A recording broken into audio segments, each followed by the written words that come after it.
The lights of the congressional hearing room blazed down on Pam Bondi's perfectly coiffed blonde hair as she gripped the podium with white knuckles. Her face was flushed with anger, her blue eyes narrowed to icy slits. Just seconds ago, she had done something that shocked everyone in the room and the millions watching at home. She had completely lost her composure, pointing directly at Representative Jasmine Crockett and screaming, "Stop talking right now!" so loudly that the microphone crackled with distortion. The chamber fell into stunned silence. Committee members froze. Staff members stopped typing. Even the usually unflappable chairman seemed unsure how to proceed.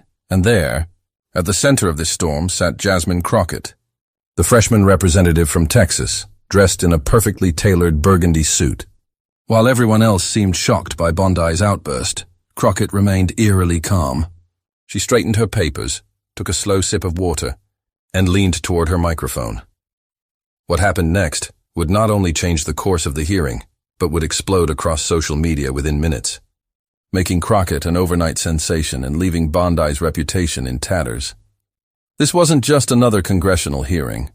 This was the moment when everything changed. Before we dive deeper into this explosive confrontation, take a moment to like this video and subscribe to our channel.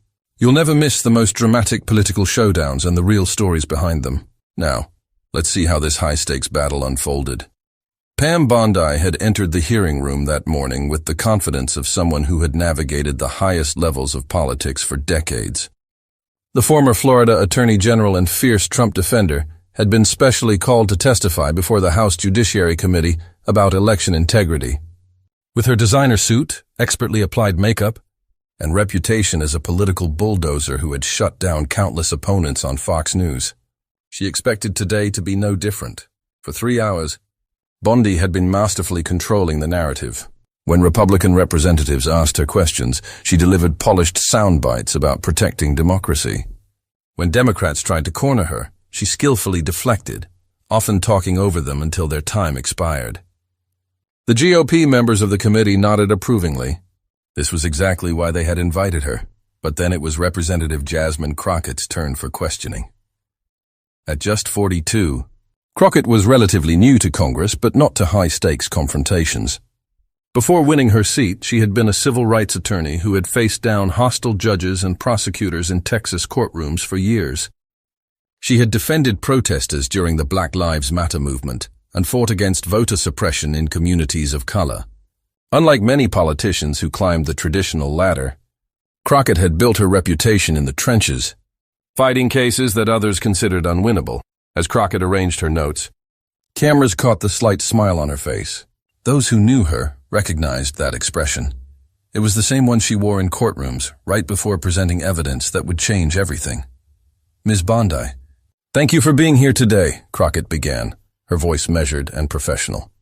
"I'd like to discuss some specific statements you've made about election procedures in predominantly Black and Hispanic districts."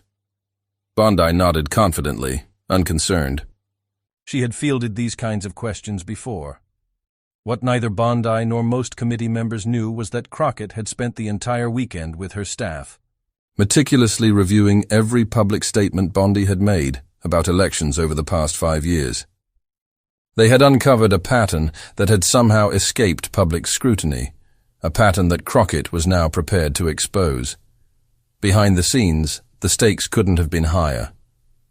Bondi was rumored to be under consideration for a high-level position in the next Republican administration. Her testimony today was widely seen as an audition, a chance to prove she could handle congressional pressure while advancing key party talking points on election security. For Crockett, this hearing represented something entirely different.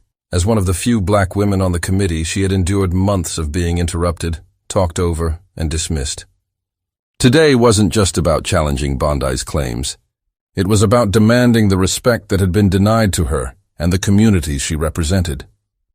The committee room was tense with anticipation. Some members checked their phones, others whispered to aides. But those who had witnessed Crockett's previous questioning techniques sat up straighter, sensing that something remarkable was about to unfold. "Ms. Bondi," Crockett continued, her voice calm but penetrating, "in your opening statement, you claimed that your concerns about election integrity are completely nonpartisan. Is that correct? Bondi leaned confidently into her microphone. Absolutely. I've spent my career defending the rule of law regardless of party. Crockett nodded thoughtfully. That's interesting because I have here a collection of your public statements about alleged voting irregularities from 2016 through 2024. She held up a blue folder. I'd like to enter this into the record, Mr. Chairman. As the folder was passed to the chairman, Crockett continued.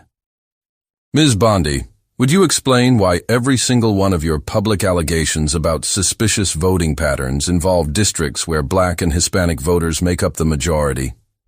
Bondi's expression flickered momentarily before she recovered. I reject the premise of your question. I've questioned procedures in all types of districts. Really? Crockett raised an eyebrow. Because according to my research team's analysis, you've made public allegations about 37 different voting districts over the past 8 years. 30